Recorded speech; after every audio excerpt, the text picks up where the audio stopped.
G'day, this is Captain Noob, and this is a two-shot explosive 50 caliber machine gun. A lot of you have been telling me that this is the best weapon in the game, so I'm going to use it in a horribly unoptimized character so you can get even more mad at me. So what we have here is a big old machine gun that obviously fires 50 cals, sitting at level 45, which I think is the max level 50 cal machine gun you can get, considering it's 45. At 153 base damage without any perks, which is pretty good, but we can improve that ever so slightly if we go ahead and chuck on some heavy gunner perks. Doesn't really what we chuck on there because we've only got room for one more, and that gives us, that's the handmade rifle, that will be important later, but that gives us 236 damage, which doesn't seem as good as the two-shot explosive Gatling gun, but this thing's got a much higher rate of fire, which will be very, very useful to us. Okay, so getting Super Duper in Luck and Ammo Smith 2 in Agility, we can create 150 of those for lead, steel, and gunpowder, just like other conventional bullets, and looks like a huge bullet. I like how you get a sense of scale in this menu. Customization is a little bit on the limited side. The only other receiver you can get other than this is the Prime receiver, which you can get from killing Scorch Beast Queens, and the like, and a heavy barrel can be placed on this to increase the damage a little bit. Standard barrel looks cool though. They both look very, very cool. Alright, so with that, I'm going to mention something here. Okay, so I know that this character isn't particularly spec'd well for these types of weapons, so what I'm going to do is going to rectify that. I'm going to use this one now, just to get a feel of it, just to know what it's like, and then what I'm going to do is probably have like a live stream of me building some sort of strength-based character, because that I can knock out melee, heavy guns, and that sort of stuff all at once, just like Winter does Commando and Rifleman. That only leaves Gunslinger left, which I think Winter can pull off, so maybe that's all I need, just the two characters. Alrighty, knowing what we've figured out from last time, I think the best approach to using these weapons is through power armor. Also, I didn't mention this before, but under Perception I've just got the Grenadier perk, which will allow us to drop our red dresses. No, it'll allow us to just get a little bit more explosive radius, which is going to be good in crowd control situations. If they all decide to bunch up together, that'll be very, very effective.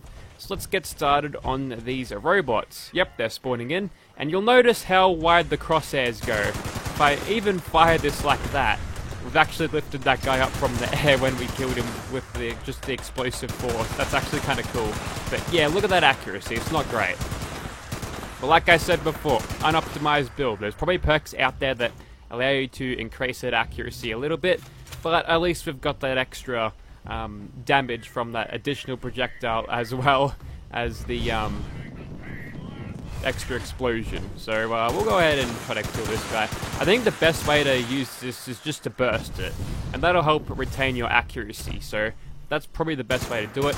It does suck that you got no point of reference to where you're aiming unless you start firing and you can trace where the explosions land and sort of eye it off from there. But so far so good. Haven't managed to kill ourselves just yet. We took a few shots from Mr. Gutsies. That is because, well, it's because we're not really taking cover. I've just taken a whole bunch of sneaky perks out of agility, so we've got a little bit more survivability. I'm going to test this out in VATS for a second as we jetpack up here. I like having jetpacks, it makes climbing so much easier. We'll find a more tough target. Also, here's the reload animation in first person. It's alright. Not a War Daddy tier animation, but it's good nonetheless. So this would be a good example to show how much two-shot weapons suck in VATS. Okay, maybe not that example. That actually worked quite well. I still do have concentrated fire just to get a little bit of that accuracy back. Maybe since that Mr. Gutsy was stationary, he was able to be taken down a lot easier.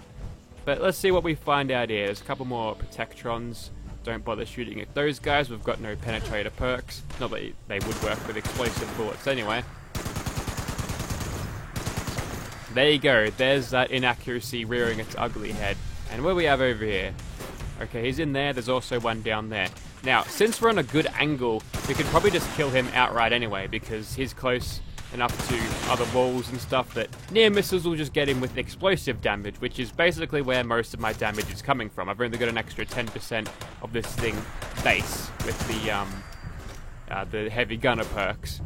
which, I don't know, I feel like these weapons are glitched and they do far more damage than they really should. And the way that is, like, if I look at other explosive weapons, like the two-shot explosive Gauss rifle, that thing, for some reason, does, like, 800 damage if you got it spec'd right, which is crazy over the top. If it was something like Fallout 4, where it just replaces the projectile as an explosion, just get a little bit of extra damage on top of it. You don't get this actual base damage of the weapon in the splash, which is kind of weird. I don't know, it's kind of strange. I'm trying to figure it out why these weapons just do so much damage. Maybe something's wrong with the stacking of the...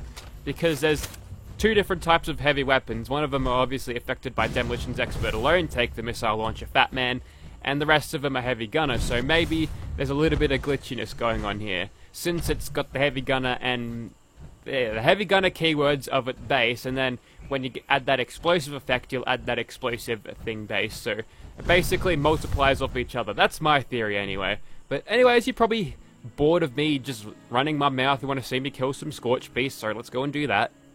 So I've just let him get the drop on me with all of his Scorchmate friends, so we'll just go ahead and kill them, because we've still got adrenaline, so if we can easily just stack a few kills on these guys, we can greatly increase our damage. I'm a little bit wary of firing this thing to enemies that are too close, but with the help of our jetpack, we can just easily get out of the way of our own explosives. I think we're done with the Scorch dudes. Let's take on the Bat. Where are you? Oh, you're hiding in the trees. That's okay. We've got some Marathoner perks, so we can run for a little bit longer than usual, yes. Alright, let's see how you go.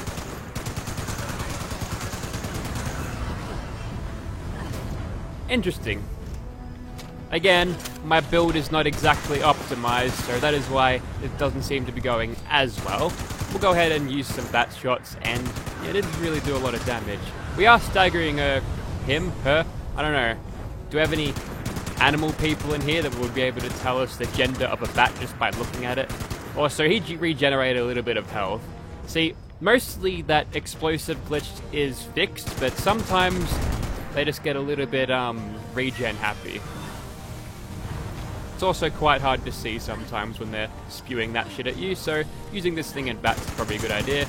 But since this thing likes to fire a lot, and bats' accuracy is a little bit questionable when just starting off, so you can't really just go into bats and expect to do well. You've got a little bit of time where you need to sort of get the whole thing warmed up before you're allowed to go, so maybe that was just impatience on my part. We've got a full AP bar now, so we'll just quickly get a reload off. Go for the head. See, if he was sitting behind not a tree, we'd probably be able to get him there, but maybe me going for the head is a little bit greedy there. We can totally out-tank him, by the way. We've got power armor, many stim packs, and we have the ability of flight too, which is interesting. So if he comes close, I actually kind of want to get a finishing kill if I'm on the air. That'd be sick. Burst firing to retain accuracy. He's getting knocked around a bit by the big 50 cals. I keep reloading unnecessarily. See, I'm used to using a handmade rifle too much. Alright. Looks like he's about done. We'll pop the reload here. Maybe a stim pack too.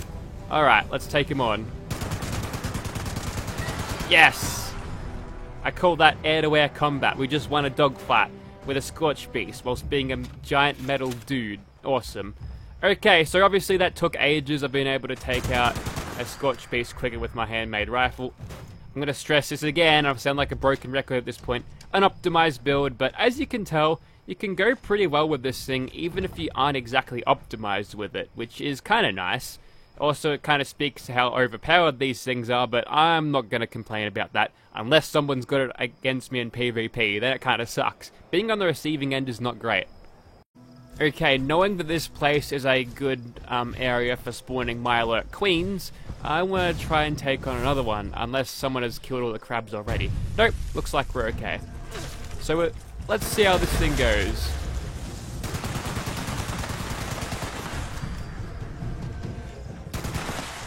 Pretty good so far.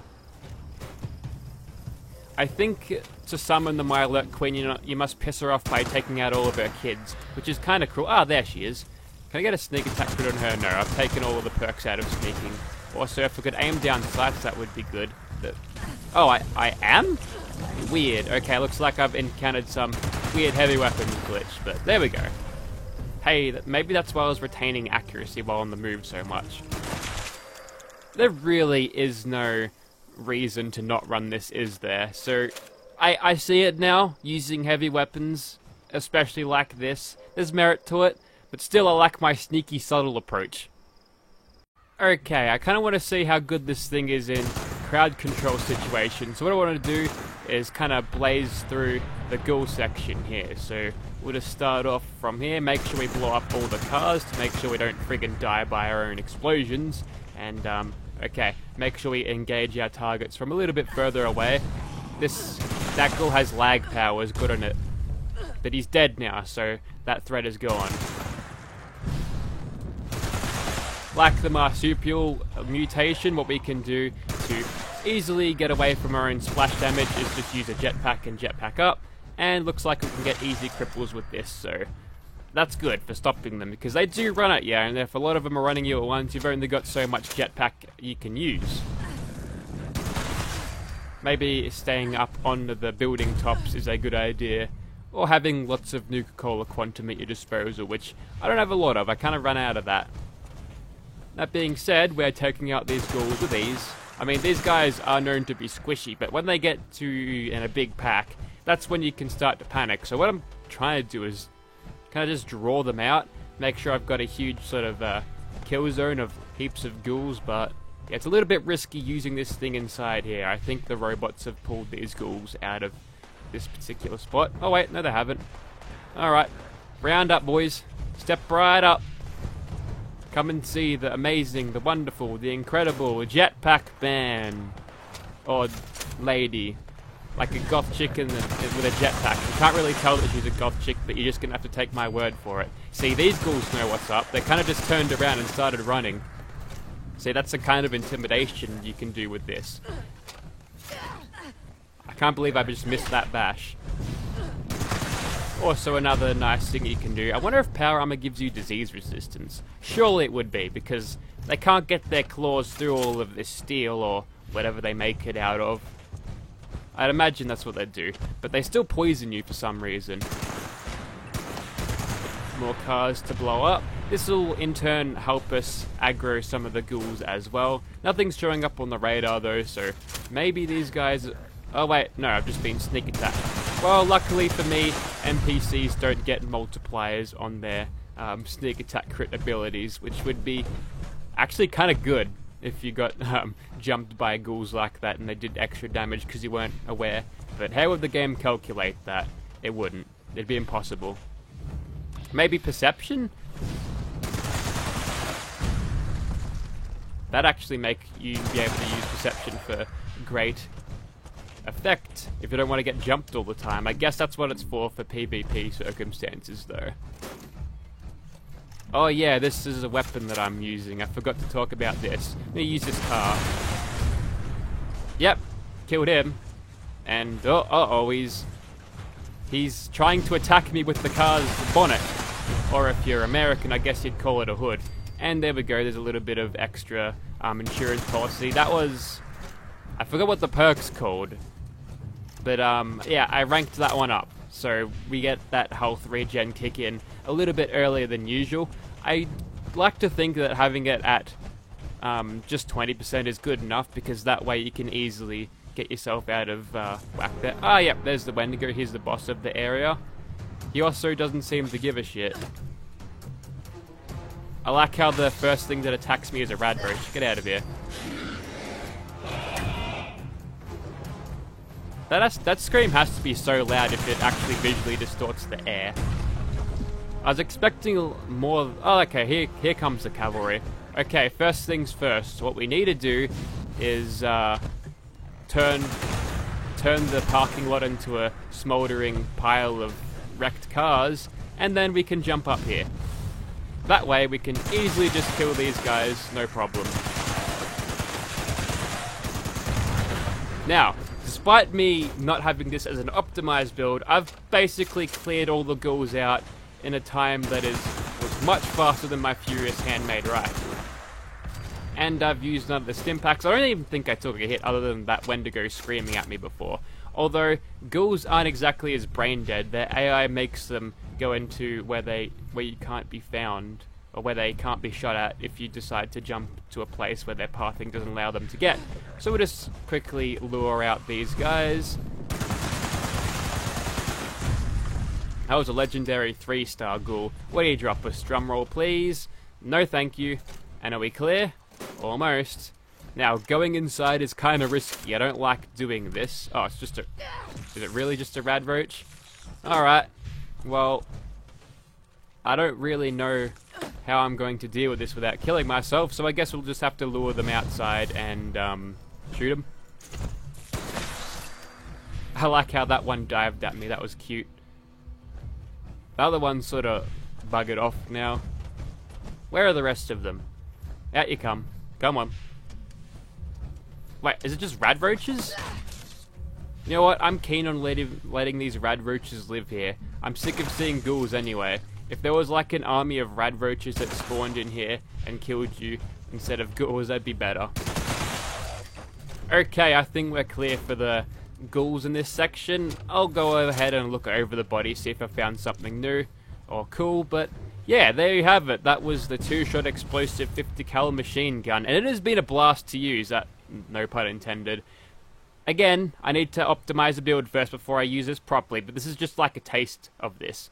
Although I will say this, even without an optimized build, this thing kicks a lot of ass, so yeah. I'm satisfied with this. I'm gonna put this away, maybe give it to a different character. Probably need a friend to help me pass it over, but yeah. If you'd like to see this thing in your game, get a friend who knows a guy who knows a guy who knows a person who has one of these, and they might lend you one just for a day. Who knows? Thank you for watching, guys. Whilst looting, the Grafton monster has showed up. Now he's dead.